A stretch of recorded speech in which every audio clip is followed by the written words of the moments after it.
గసగసాల పాయసం. మరి దీని తయారీకి కావాల్సిన పదార్థాలు ఏంటో ఇప్పుడు చూసేయండి.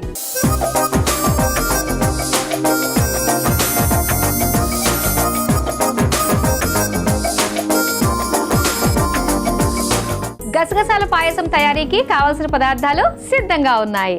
చూద్దాం మరి. ఇది తమిళనాడు స్పెషల్ స్వీట్ ఐటెం పాయసం. గసగసాలతో చేస్తున్నాం కదా, చూద్దామండి ఎలా ఉండబోతుందో. ముందు ఏం చేద్దాం మనం? ముందు మనం బెల్లం కరిగించుకుందాం. ఓకే, అయితే దాంట్లో 2 వాడతామా మనము? 2 వాడాలంటే 2 ఆన్ చేసేస్తాం స్టవ్లు. సరే,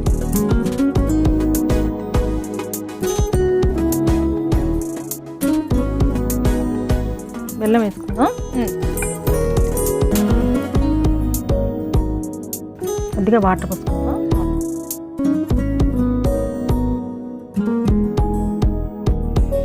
బెల్లం కరుగుతూ ఉంటుంది. బెల్లం కరుగుతూ ఉంటుంది. అంతలోపల మనం గసగసాలు వేయించుకుందాం.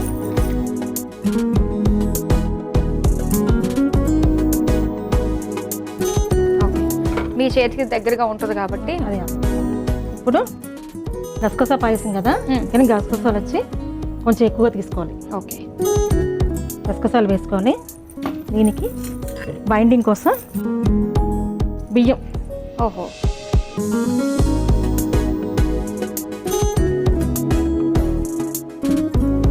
అత్తడిగా ఉంది. ఇదిగో బాగా ఈ గసగసాలు బియ్యం కలర్ చేంజ్ అవ్వాలి బాగా.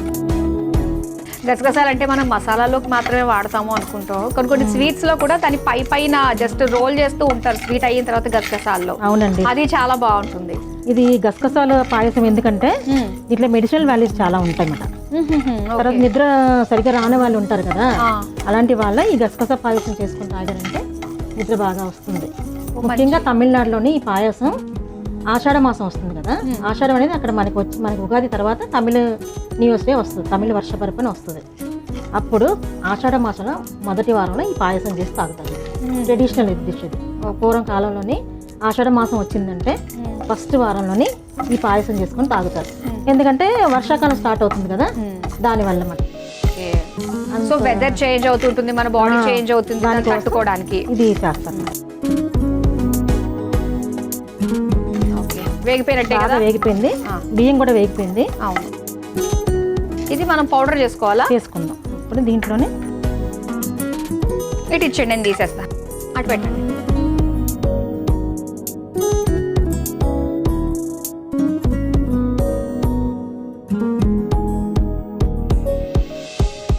ఏంటి ఇందులో? బాదం పప్పు వేసుకోవాలి. ఇటు ఇవ్వండి.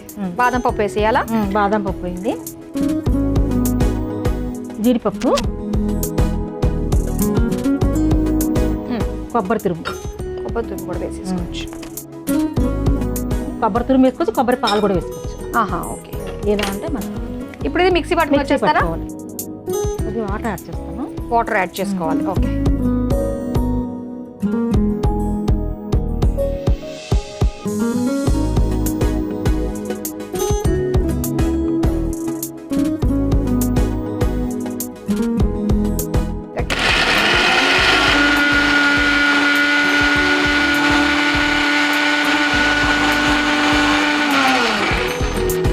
అయిపోయిందా అండి? అయిపోయిందండి, తీసుకొచ్చేయండి. ఇదిగోండి, ఈ విధంగా మనం చేసుకోవాలి. ఓకే, మెత్తటి పేస్ట్ లాగా అయిపోతుంది. మరీ పేస్ట్ లా కాకుండా కొంచెం తగలాలి, పంటికి తగలాలి పంటి. ఇప్పుడు బెల్లం కరిగింది కదా. అవును,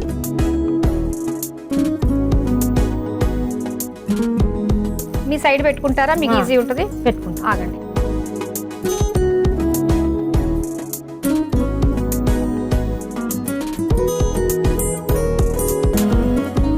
ఇప్పుడు గసగసాలు పేస్ట్ ఉంది కదా,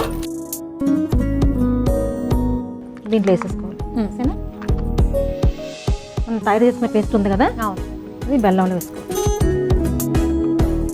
బాగా చిక్కబడుతుంది దగ్గరికి. ఇందులో వాడిన ఇంగ్రీడియంట్స్ చూస్తుంటేనే మనకి అర్థమవుతుంది కదా ఎంత హెల్తీగా ఉందని. సింపుల్గా మన ఇంట్లో దొరికాయి. అవును, దీనికోసం ఎక్కువ సంపడక. కాకపోతే మనకి క్లైమేట్ టు క్లైమేట్ చేంజ్ అవుతుంది, ఆ టైంలో మనం ఇది తీసుకుంటే హెల్దీగా ఉంటుంది. మెడిసిన్ వాల్యూస్ ఎక్కువగా ఉంటాయి కాబట్టి ఆ కాలంలో అలా చేసేవారు అన్నమాట పెద్దలు. కానీ వాళ్ళు ఏం చేసినా ఊరికే పోయింది కాదు, పోయేది కదా. ఆ టైంకి తగ్గట్టుగా మనం ఏం తినాలి, మన బాడీకి ఏది అవసరం అన్నది వాళ్ళు ఆ విధంగా చెప్పేవాళ్ళు. అవునండి. ఓకే, నెక్స్ట్ ఇంకా నెక్స్ట్ కొద్దిగా నెయ్యి యాడ్ చేసుకోవాలి.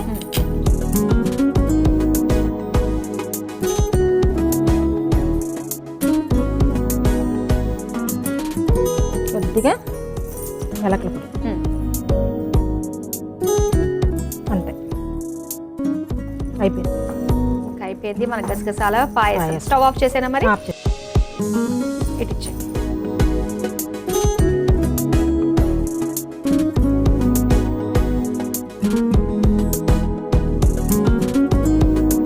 ఇది ఒక సూప్ లాగా అనిపిస్తుంది. అవునండి, తాగేయడమే అంతే, ఇది తాగేయడమే.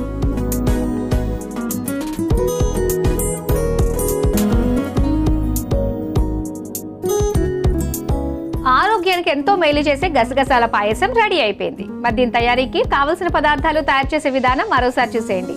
గసగసాల పాయసం తయారు చేసుకోవడానికి కావలసిన పదార్థాలు: బెల్లం 1 కప్పు, గసగసాలు 2 టేబుల్ స్పూన్లు, బియ్యం 2 టేబుల్ స్పూన్లు, బాదం పప్పు కొద్దిగా, జీడిపప్పు కొద్దిగా, కొబ్బరి తురుము 2 టేబుల్ స్పూన్లు, యాలకుల పొడి 1 టేబుల్ స్పూన్, నెయ్యి 2 టేబుల్ స్పూన్లు. గసగసాల పాయసం తయారు చేసుకునే విధానం: ముందుగా స్టవ్ ఆన్ చేసి పాన్ లో బెల్లం, నీళ్లు పోసి మరిగించుకోవాలి. ఇప్పుడు మరో స్టవ్ ఆన్ చేసి పాన్ లో గసగసాలు, బియ్యం వేసి వేయించి మిక్సీ జార్లోకి తీసుకుని అందులో బాదం, జీడిపప్పు, కొబ్బరి తురుము వేసి కొద్దిగా నీళ్లు పోసి మిక్సీ పట్టుకుని కరిగించుకున్న బెల్లం నీళ్లలో వేసి మరిగించుకుని చివరిగా నెయ్యి, యాలకుల పొడి వేసి కలిపి సర్వింగ్ బౌల్ లోకి తీసుకుని సర్వ్ చేసుకుంటే గసగసాల పాయసం రెడీ.